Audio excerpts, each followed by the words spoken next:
So what started you, Mike, in this journey? What started you wanting to express yourself artistically and in other ways? Well, I was the typical artist kid, right? I mean, I'm drawing all the time, I'm painting, and some of my earliest memories are of me creating greeting cards for family members. And, it was birthday, it was get well, it was whatever it was. And I would often copy cartoon characters that I loved that I was watching, right? So it was, either Garfield or the Peanuts or whoever it was. And I would make this card and I would give it to a family member and I would see their face light up and they'd be like, "You made this for me?" And then they put it up on the fridge, right? And the whole deal. We all know how that goes. But That's that's awesome. that cemented something early in me that I was like, "Ooh, this feels good. Like I can make something. I enjoy the process of making this thing, and then I can give it to somebody else, and then they can feel good about it." And then looking back, I realized, because obviously you don't think these thoughts as like a 6-year-old, but looking back on these things, you realize there's an exchange that happens here. Like I can create something and then give it to someone else, and then there's a transfer of that joy to them, and even if it's just a smile, they're getting value out of what it is that I've created. And I'm like, I want to do that for the rest of my life. Like whatever that looks like, I need to do more of that. That's why I'm here to spread joy and to create things and to help other people through what I create. So I think in terms of like how did this all start, it was just it was of interest to me, right? It made me feel good. Not to sound selfish, but it was something that I was just drawn to, and I was watching a lot of cartoons, like I said, and I was always into. It's funny, I didn't really think about the people who drew the cartoons or the animators behind the shows. I got lost in the characters. I got lost in the Mm. stories and I got lost in the worlds that they created. And I was like, I wanted to be a cartoon when I was a kid. Like I wanted to just hang out with those characters. And when I realized I'm like, this isn't possible, I was like, well, the next best thing is to be an artist, right? So that was kind of it. Just continued to grow. It continued to have this sense of curiosity for me around it. And so I was like, what would this look like as I continue to pursue it? Right. But the cartoons used to kind of draw you in like that, Mm-hmm. which Yeah. is very interesting when you start talking about that. It's because I actually used to scribble and draw the cartoons a lot as Yeah. well. So besides trees, my papers, I got in trouble a lot because I did a lot. So, I one Totally. something that got my attention is the aspect of you would give it away to people and you would Mm-hmm. make them happy, right? Or they will just react very, very supportive. What can you tell our audience? This is all about like our people that we talk to, etc. That shy away from that. That instead of using that as a motivation, they're like, "Oh, no, I'm not very Yeah. sure. I don't." Maybe they're telling this to me because they're my family, relative, and friends, and they're being nice to me. And then people that kind of shy away from that and then don't share their light or their talent. What Yeah. can you Yeah. tell them? Or what was your Well, journey? yeah, I think first off, that's a very natural thing in the beginning, especially because you're very self-conscious of what it is that you're doing. And the gap of like what you see in your head as far as what you wish would be on the page, that gap is pretty huge. And so that makes you go, I don't know if I can share this. Even like when I first learned how to play guitar, I'm sitting in my room and I don't want anyone else to hear me because I'm hitting some wrong notes and I feel self-conscious about people looking at me. And, it was the bedroom musician, right? I'm just in there playing by myself and that's it. Like nobody else, this isn't for anybody else. This is for me. But there comes a certain point at which if someone is going to benefit from what it is that you do, and if you're going to grow, if you're going to receive feedback, if you're going to have your creations have another existence beyond just you, then you kind of need to learn to get out of your own way, and realize that it's a selfish thing to go, I can't show this to anybody else. Mm. We're stuck on ourselves. Our eyes are on ourselves. And I think the more work that we do, the better that work becomes. We start to close that gap between what's in our mind and what we're actually producing. And then we need moments of confidence, right? We need moments to win, to realize like, Mm. oh, yeah, this is actually resonating with someone else. Oh, someone saw something in what I created, and maybe it wasn't even what I intended, but Wow. they shared what the takeaway was for them. We need those experiences because that shows us that it is bigger than just us. Wow. And so it's so important to keep pushing through, to keep setting little benchmarks for yourself. I'm not saying you have to go and do some live painting in front of thousands of people, right? As your first outing. But at least start to invite some other people in because we need each other in that process. We need to borrow other people's eyes and ears and their experiences. And we need that not only for the work itself, but also for us as the creators to solidify that, yes, this is something I need to be doing more of. And how can I continue to grow and become better? So one of the things that you were mentioning caught me was when we're comparing when we first start out. And I see a lot of artists that I've taught and young, especially younger, well, actually older too. When they're first starting, they're very critical, or like you said, they expect to be a master painter. They expect that the first time they take that brush out, that they can be or do just what you do. And it's like, I've done this for years and years and years. I didn't start out this way, but it's kind of like the people that want to be a singer don't realize that it takes a lot of work. Yeah, you might have that talent, but you still have to work at it. And the other thing that I always point out to artists, just because you're not good maybe at painting with, say, acrylics, you might be excellent at charcoal, or you might be excellent at clay, or excellent at creating flower arrangements. Do you run into that as well? Yeah, I think that's where play comes in, right? That's where experimentation, and that's a big part of what I had to learn how to embrace, because honestly, so much of I went to art school, and so much of art school was the benchmark was photorealistic style, and even though I was in a graphic design program and still the classes that I took that were drawing and painting, they were always championing the masters. They were always championing, right, that certain style, which rightfully so to a certain degree. But for some reason, I latched on to, you have to do this or you're not doing it right. And because I struggled with photorealistic style, I actually told myself, I'm not a real artist. I can't really do this. I can be a designer. Sure, I can work with fonts and colors and do all that kind of stuff, no problem. But I can't do what I think I should be able to do. Therefore, I'm opting out before even really giving myself the option to try. And I think so many times we disqualify ourselves at something when there is that, again, it's a gap, right? And it's hard because, we're in this place where sometimes we have a sense that we want to do something. We're really not too sure, but we don't want to give ourselves a place to mess up because we're afraid of messing up, right? Like you said, we want to be excellent. We want to be masters out of the gate, but everybody starts as a beginner.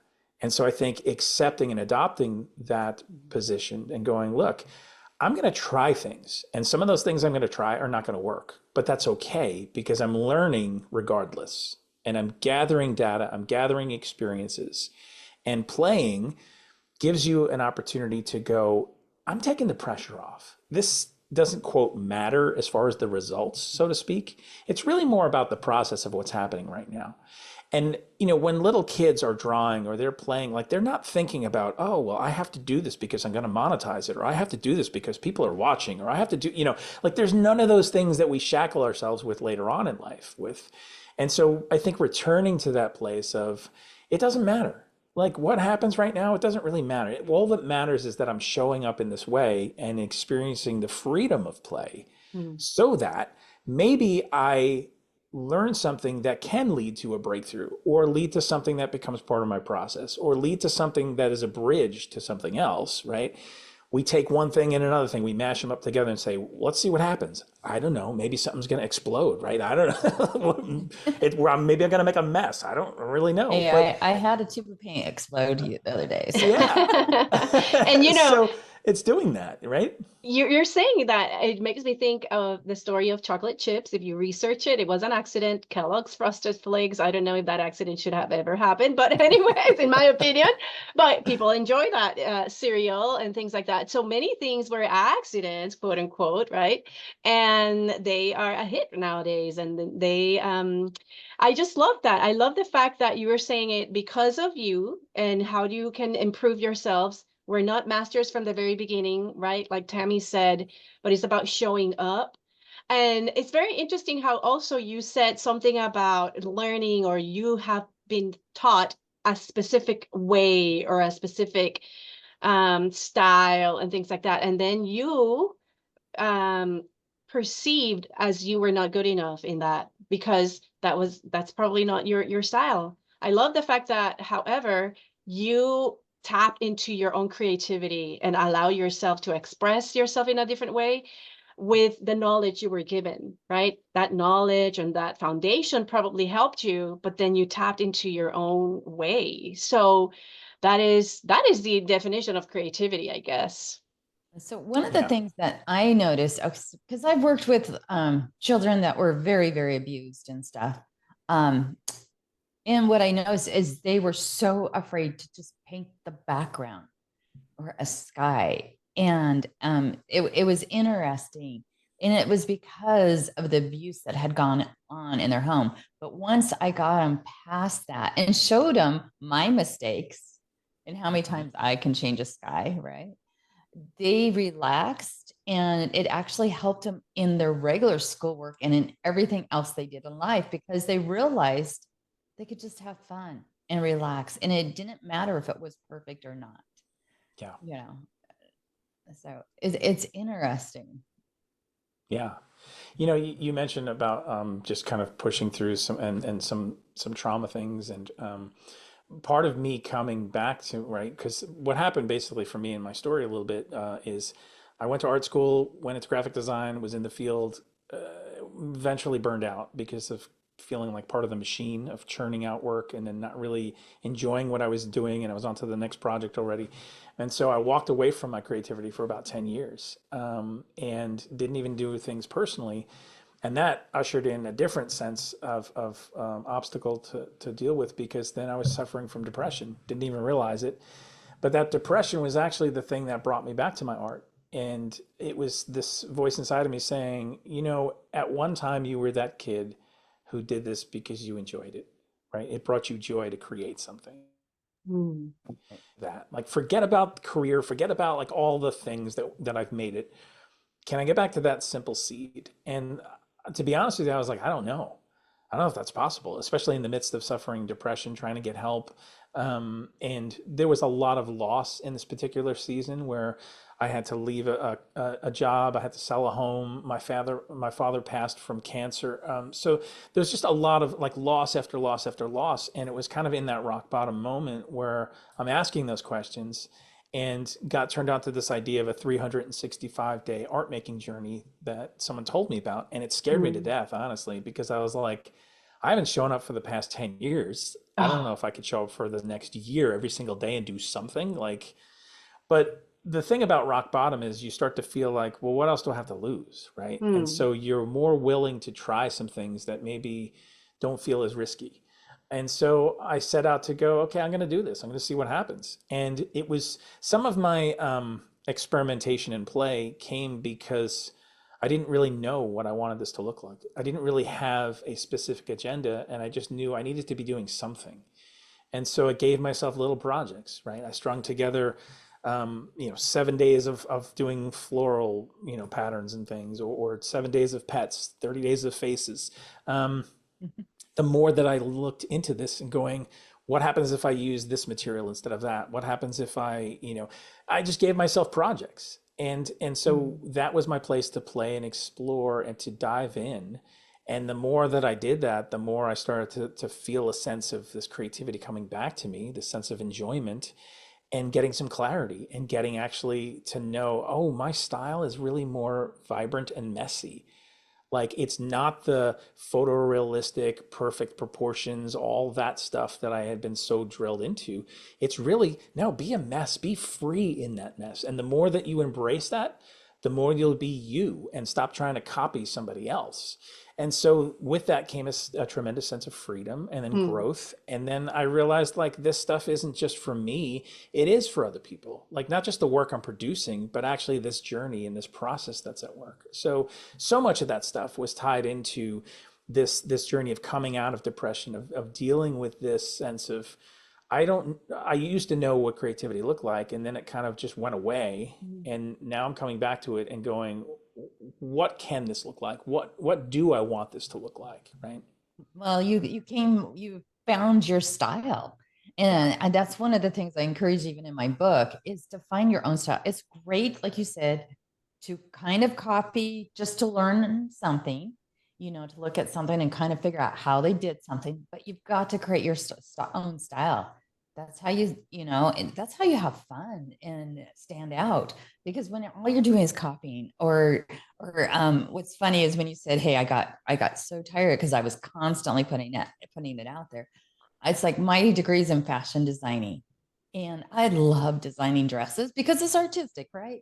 But I hated sitting behind that sewing machine sewing those dresses. And it's because I was in a closed room and I like to be outside more. I like to be, like you said, I like to do the creative stuff. So yeah, I love that you found your own style, which is a cool style. I love it. But when was it that you were a pastor? Yeah. So I was a pastor in those 10 years, basically, where I took Mm. the break, where I was like, hey, I'm leaving design world because I'm burned out, and then went into full-time ministry for those 10 years. But what How'd you happened get is, into like, so, that? well, so a lot of that was happening outside of work for me, right? So I was volunteering, and it was always a part of me serving, right? And helping people, which is just part of my core values. And so it was a opportunity that presented itself, and I thought to myself, well, let's pour into this. Let's go and I actually helped plant a church, and I mean, there's incredible stories from those 10 years. But what ended up happening is that there were two things that needed to be work for me. Kind of like you were just saying, when you realized you were in a closed room, like, it wasn't working for you. You might have been doing creative things, but the context wasn't right. And for me, it's not just the act of creating, but it's also connecting. And Yeah. those two things need to be at work for me to feel, quote, successful in whatever it is that I'm working on, right? Whatever project. And so, I was doing a lot of the creative stuff, and it wasn't feeling the connection because I'd be designing stuff, sending it out, and then I never really got to interact with the end user, right? I didn't know how it affected people. And so then I thought, well, it's the connection piece I really need to lean into. And so connection was very heavy for ministry, right? And so that was great in that respect, but I wasn't creating things. And so I underestimated that part of things. And so it wasn't until coming out of that I'm like, oh, both of these things need to be in the mix for me. And it needs to be creating something and then seeing how I can use it to connect with people, because it's a vehicle. It's not me just simply following down a recipe or instructions of something of how to, master a certain skill or technique or whatever. It's not that for me. It's connection. And so how do I do that in such a way that my art becomes my ministry, if you will, right? Mm. Where I can help people through what it is that I create. And so that's what I do now, right? It's not within the job description or the walls of the church or whatever, but like my desire to serve people and to help them, it comes in the form of the things that I create. And whether that's my paintings and illustrations and design and things of that nature, or if it's even programs and me sharing my story and me being the creative coach to say, hey, let's help you step into your story and embrace your Mm. creativity so that you start feeling great about this. You start understanding more about your own creativity, and then you release it into the world and you have impact. So there's the ripple effect. There's a Exactly what I love it. Well, and we have Pam and Mhm. Ike on here. I want to say hello, and Natalia. Love it. And Pam actually is a client of mine. And yeah, when she first saw my rose piece, She just saw a picture of it in the hospital. And she's like, oh, that piece was created for me. And when I created it, I was like, I just created it because I felt God wanted me to create it. And it now hangs in her house. And but I love the effect it had on her. And like you said, I love to see when people enjoy my art. That's when, you know, and they're still talking about it 10 years later, 20 years later, how that piece affected them, or creating a piece. Because when I've done murals at churches and stuff, I've brought in like younger students and different people just to help with the basics colors. You know, I draw it and say, okay, color this part, this, and then we go and do the finished detail later. But just working with them, like you said, there's just something about it. I have to have that interaction as well. Just like you said, Mike, it's not just about the art. There's times, yeah, I can just be right here with just the art and working on a piece, but I have to have the interaction as well. And I believe God gives us different gifts for different times too. But I bet your gift has always been there, just like mine. Because it's funny is when you look back at the past, you're like, oh my gosh, he was preparing me. I was like, this whole time I was doing this, like you said, doodling cartoons. It might have been or trees or whatever. And now if you see behind me, I draw trees all the time. Or working with the youth or being a pastor, you know, it's like people don't realize there's a lot of time that goes into that, a lot of service. And I still give my time and so does Lori like that. We love helping and working with youth. And I've done it for many years because there's nothing better than serving. So I love that about your whole creative process, because it's not just about you, it's about cheering somebody else up. You mentioned something I saw about at the Ronald McDonald House or something. So I want to hear more about that. Yeah, that was an opportunity that came along where, you know, they were, I believe, creating a new room or a new facility. And this is in Chicago. And they had a certain theme, right? Every room kind of has a different theme that they try to have. And so that, you know, it speaks to different people and different, you know, kids get excited about different themes.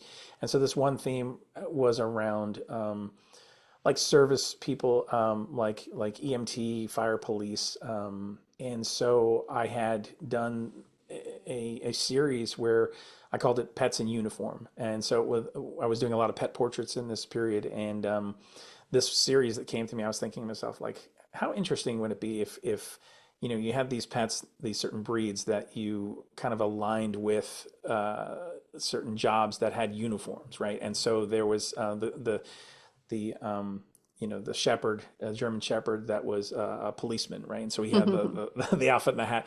And then, you know, I had an Australian shepherd that was the fireman. And so all these different things that kind of came to me, I was piecing those together. And then it just so happened that they reached out about this need, and I was able to partner with them. And two of those paintings are in that room as part of the theming of that room that helps bring some joy to kids who stay there. So it was a pretty amazing opportunity. Well, just talking about it makes me happy. So Yes, I'm yes. just visualizing it because I was like, oh, that is so cool, you know? Speaking Yeah. about creative, that's so creative. Something that got my attention also, Mike, when you said you were in your down, it was that you gave yourself a projects. Um, I love that. I'm not sure if everybody out there is familiar with TED Talks. One of my favorite TED Talks is that because it's a speaker speaking about how she exactly did that to combat anxiety and depression. She said that was her medicine, just coming up with creative projects and ideas, always staying busy. Not that we're going to be workaholics either, but at the same time, you know, learning how to balance that. But interestingly enough, that projects is what got her out of that funk kind of. And I love that. So how did you go about that, giving yourself projects, and if there was a favorite project at that time that you were very excited about during those days? Yeah. So because again, you know, I'm when I did this, I'm in the midst of, okay, I'm suffering from depression. I don't have a lot of energy to give to this. I have time, sure, but I don't have the energy or the capacity I once had. And so I was questioning a lot, doubting a lot, and I thought to myself, well, I guess there was something very intuitive about projects because of my work in design world, right? Where every 2 weeks I had a deadline and to meet. And so it was, this magazine, with these layouts or this particular logo project or whatever it was that I was working on. And so inevitably what ended up happening was I gave myself, I didn't think about it in these terms, but I guess again, maybe it was more intuitive. I gave myself a creative brief, if you will, where I said, okay, so for this next 7 days, I'm going to center the theme around flowers and I'm going to explore. I don't know if I like doing, flowers as paintings or illustrations. And 7 days is long enough where I can kind of dive into something and play around. But it's also short enough where if I, at the end, I'm like, ooh, this was terrible. I need to move on. I have an easy out. And if I wanted to extend it, I could certainly extend it. But it was learning early on that small is my friend, because we so often have a big bias, right? We want everything big, big blocks of time, big budget, big materials, like everything's big, big, big. And I didn't have the ability to do that. So being forced into small was actually a tremendous gift. And so 15 minutes a day was my benchmark, and it was small. And I realized, oh, but if 15 minutes, I do that consistently, that actually adds up to something big, as opposed to, Yes. I talk to a lot of my clients and even in presentations, and I say, we're all waiting for the complete day or the afternoon or the weekend where we can dedicate to do our creative project. And most of the time it doesn't come. And if it does come, we end up wasting so much of that time setting up or trying to come up with an idea, feel inspired, whatever. And then it's gone. And we really are no closer to anything that we intended to do. And so I was like, well, if I'm spending 15 minutes a day, it doesn't seem like it would be that much, but it's enough for me to be moving. It's enough for me to be having at least a manageable, bite-sized experience that I can build on. And over time, if I wanted to extend that, and which I did, I can certainly do it, but it feels accessible. It doesn't feel like I'm setting myself up for failure right out of the gate. And that's what happens so many times is we it's like going to the gym and you're like, I'm going to spend, hour and a half, 2 hours at the gym today. And you haven't been there in, 5 years. You're going to hurt yourself. And then you're going to say, well, that just isn't for me. I knew it wasn't going to work, or, all the things that we tell ourselves. The same thing creatively, right? It's a muscle. So if we learn how to do this in a way that's manageable, in a way that we can build, and that we actually have consistency, that consistency will start to do a lot more of the work over time.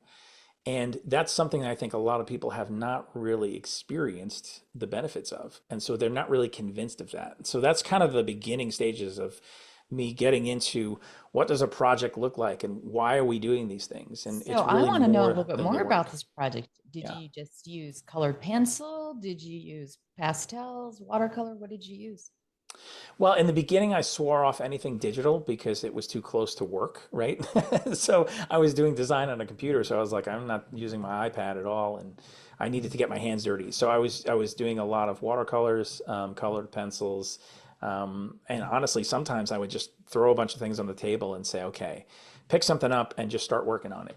And I would kind of mix and match materials to do a mixed media thing. And sometimes like I'd grab things and I'd say, I know that people have told me I shouldn't mix these materials because they don't go together, but I'm going to suspend that right now and just go, let's see what happens. And if it doesn't work, it doesn't work, but at least I'll know firsthand to see what happens. And sometimes you have, right, those happy accidents. So yeah, it was just fun. Exactly. And I think people, they don't realize that is like, one of the, when I was teaching one art class, they mixing ink, just a permanent, just markers with pastels. Yeah. How much fun they had doing that, Yeah. You can have breakthroughs and you can even achieve results that you would never if you were too controlled. Yeah, I love it. So One of our viewers is sharing how she likes to do service when she's down. She says, I think it's so important to help others who are in distress, to lead them and show them. It's like just helping them hold on to that wagon. Hope that makes sense. It makes sense, Aika. She's saying like when she's depressed, that it's difficult to be creative for her, and then she resorts to help. Um, Yes, so she's awesome. We have a lot of people here, like Tammy said. We have Olivia also. We have Pam. We have Aika, Natalia nodding was watching. And I want you, if you're watching, recorded or live, to tap into your creativity. Like, what is it that you do artistically, or what projects have brought you some joy? What projects do you have pending that now, with this conversation with Mike, you are inspired and motivated to do? I am writing down. I am writing Well, down the I things think that on come to this my mind. Thursday and for our Thursday throwback, I'm going to have people share what they're creating. That's a good idea. You know, what Mike has inspired you guys to do. I want to see, you know, whether it's just a little drawing or it could be creating flowers in a vase. You know, what people forget is there's so many different ways. It doesn't always have to be on paper. When I first started drawing, I used to use brown paper bags and charcoal. People, but you know, your grocery store, because we didn't have the money for regular art paper. So we would use brown paper bags. It's amazing how many different things that you get into, or like you sand, or when you're working in your garden, there's like so many different ways, or working with your food, right? Did you tear the brown paper and expanded it, or did you use it? Did you do some art and then use it as a No, bag? I actually tore it. Uh-huh.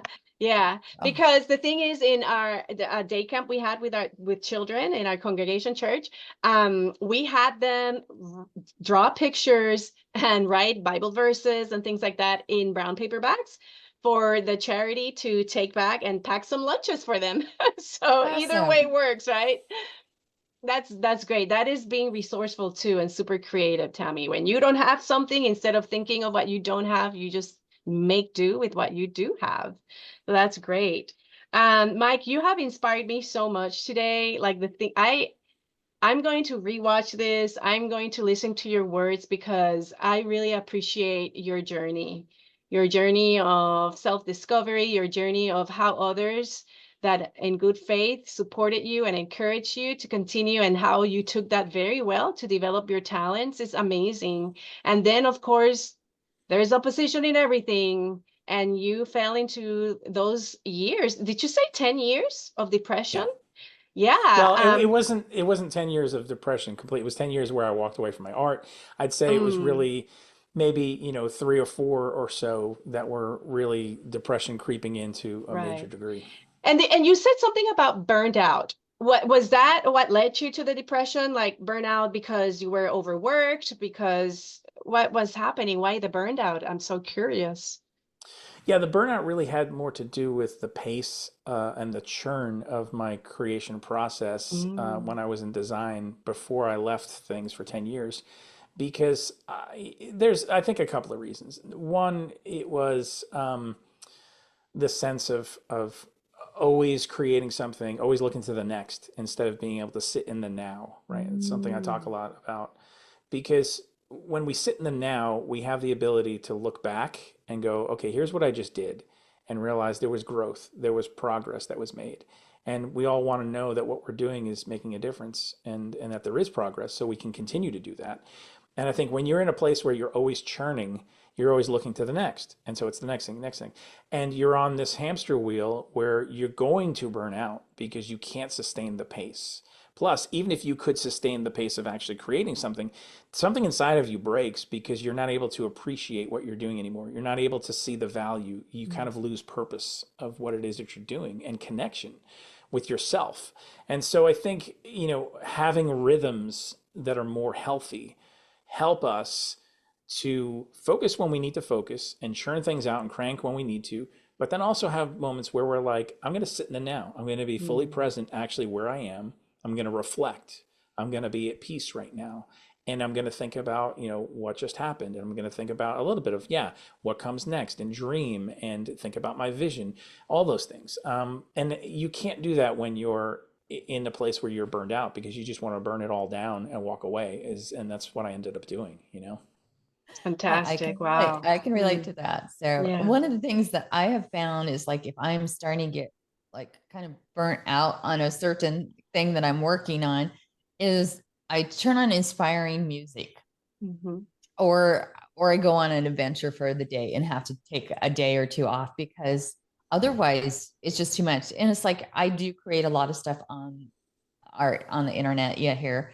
But it's not my favorite.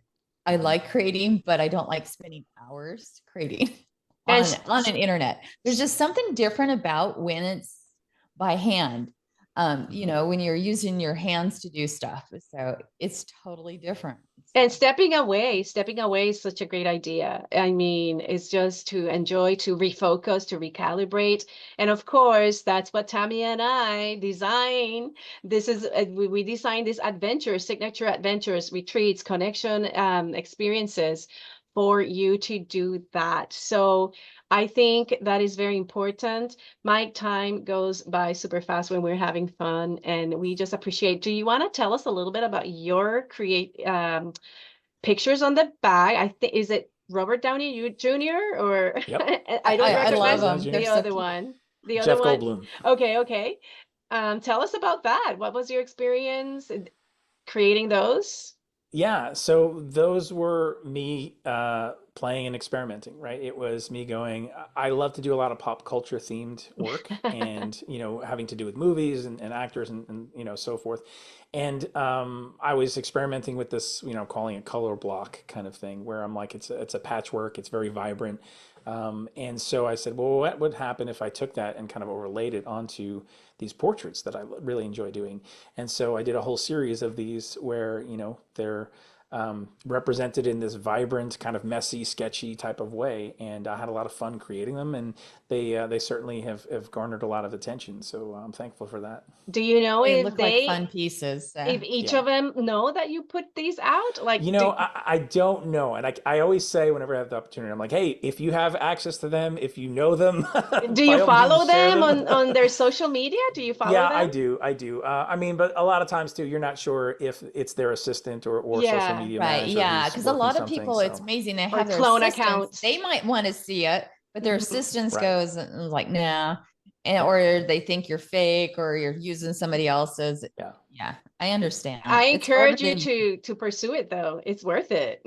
Yeah. Yeah. Certainly. I'm always That's open to awesome. whatever connections. Yeah. Yay. Well, you have been very inspiring. I love your journey.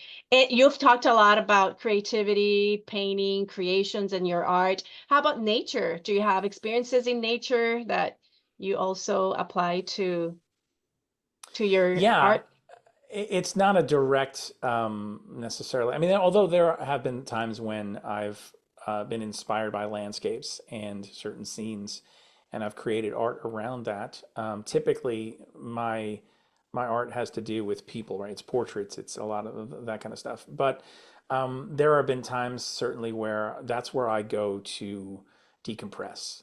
I'll go for a walk in nature. I'll remind myself that there's a natural order to things that's happening, and that even if my world, internally or externally, is a little chaotic, that I can go somewhere and see like, oh right, birds are still flying, you know, Mm. fish are still in the water, like okay, and the colors of nature, being inspired by the color palette, like and the creator of it all, right? And so those are important moments for me, and usually moments where I can quiet myself down enough and listen to what's happening with me, and also spend some time praying and asking God, like, God, is there anything you want to say to me right now? Is there anything you want to bring to my attention? Like, I've purposely put myself in a place where the distractions are few and it's just nature, and if maybe there's something you want to draw my eye towards, and speak to me about. Those are the moments that are benchmarks along the way, right? That fuel me up to go to the next things that I have to do. So yeah, it's important. I can totally relate. You're like a brother, Mike. And it's like Awesome. brother's like, oh my gosh. Yes, definitely. So yeah, that's why we went on Sunday and went on a hike and in nature, and we we always tried finding these spots where nobody else is. And we hiked into a waterfall that nobody else could get to. I mean, it's tricky. People could get to it, but nobody else really knows it was there. Tammy has secret spots. And it was such a blessing, because it's like, and what's interesting is, to me, God's the greatest creator. And you see all these trees with broken limbs, or in the imperfections are beautiful. Even the dead trees, I think, are absolutely gorgeous. So it's like, why can't that be in my art piece? Why can't this? I look for different things in nature for drawing. And I can tell you love drawing people and stuff. There was a time both of us, I don't know if you guys missed that, we both loved drawing cartoons.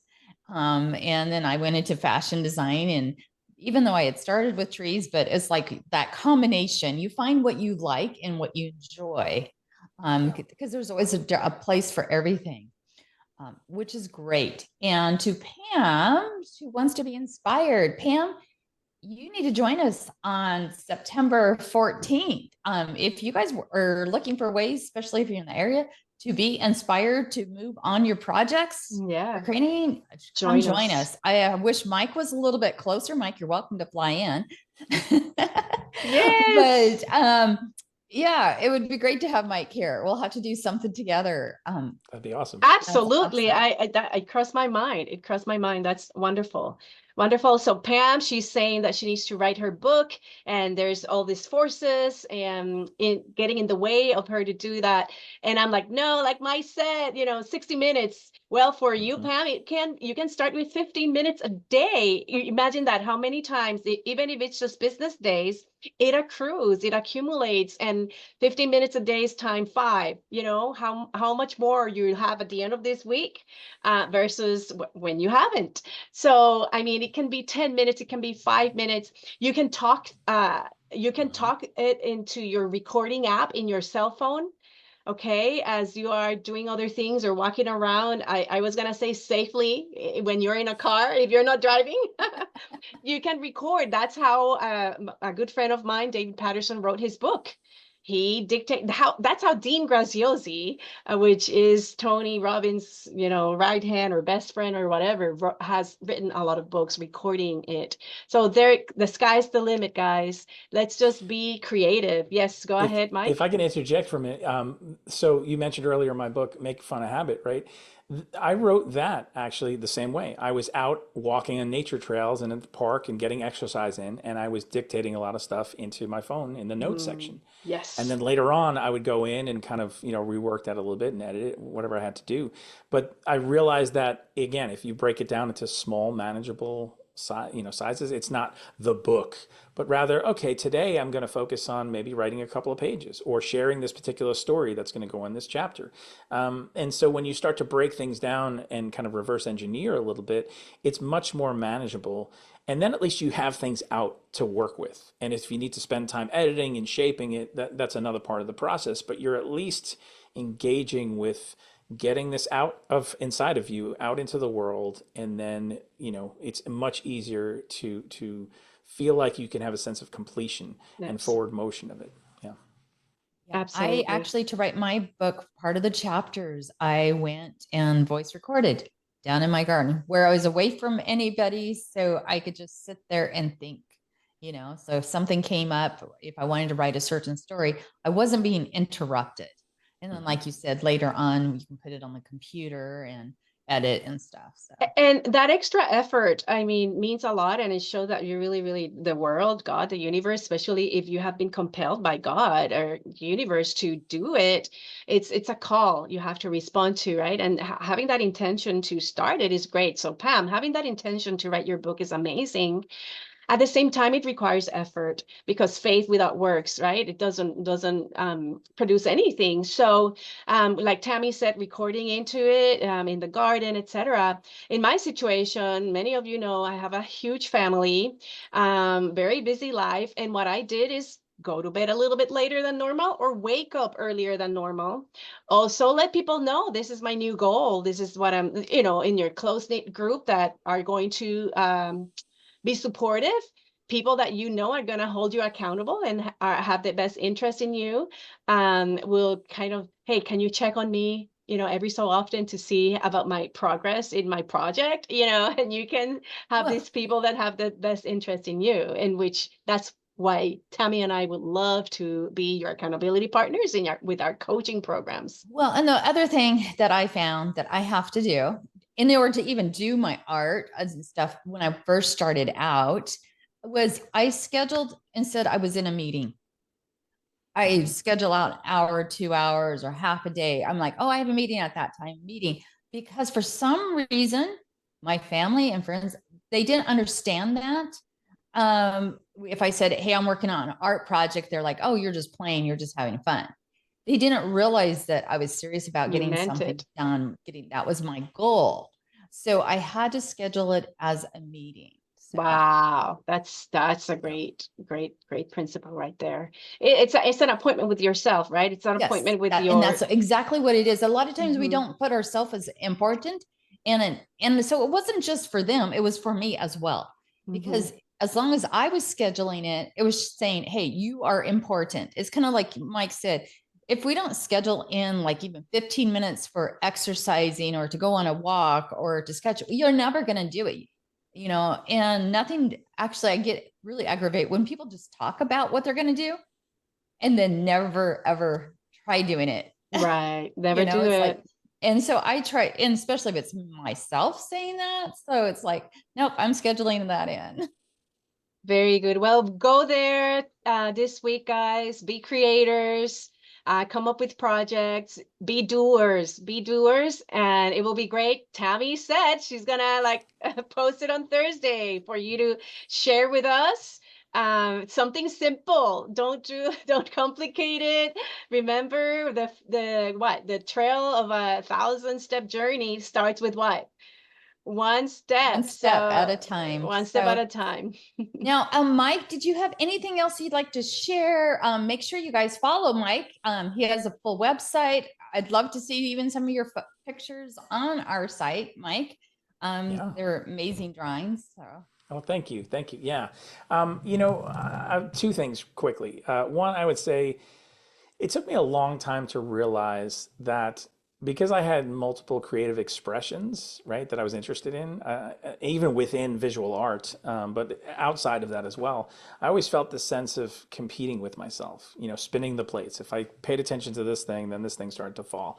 And I was like, I need to see this differently because I'm getting frustrated. And it wasn't until I realized, like, what's the core thing that's holding all that stuff together? It was me communicating. That was the thing, communication. And so I could communicate via visual art. I could communicate via a spoken word podcast thing, or I can, whatever it looked like, I can move in and out of those expressions freely. And it would change over season, and it has changed over seasons. And that gave me a tremendous sense of freedom to own the core of what was the motivation there. And so I think it's important to spend time really diving into that stuff for yourself and self-discovery, journal and make note of what your findings are for yourself so that you know how to show up in the right ways, that you don't get frustrated and trip over yourself even. And the other thing I wanted to say is just, all the things that I do, I really try to create resources and opportunities for people to step into their own creative acts as well. We've talked a lot about that today. And I'm actually doing a 15-day creative challenge and starting September 15th. So we're right in line there with the 14th and 15th. And certainly would love, even if someone doesn't take advantage of that, I'd love to connect with you and just hear a little bit about your story and see how I might encourage you through what I do. So thank you. well, we are Fantastic. happy to have you as part of our group. So, and we have an amazing group. So, right, Yeah. Lori? Yes, many people, Aika is saying she loves the art you have right there. We do have an amazing group of entrepreneurs, creators, warriors, like we call them, people that have gone through a lot of challenges in life and have been able to step back up. And like you, Mike. So thank you so much for being here. And we guys will see you next week with another special guest. And we look forward for you to hear about your projects. What projects are you going to come with for today? For on Thursday. So we want to see those. All But you've right. got started, right? Even if it's just one page or a sentence in a book, I want to see a photo of that showing that you're actually working on it. Yay, that's awesome. Thanks, everyone. Make sure you like and make sure you guys follow Mike, and his website will be in the comments. Thank you. Bye-bye. See you next time.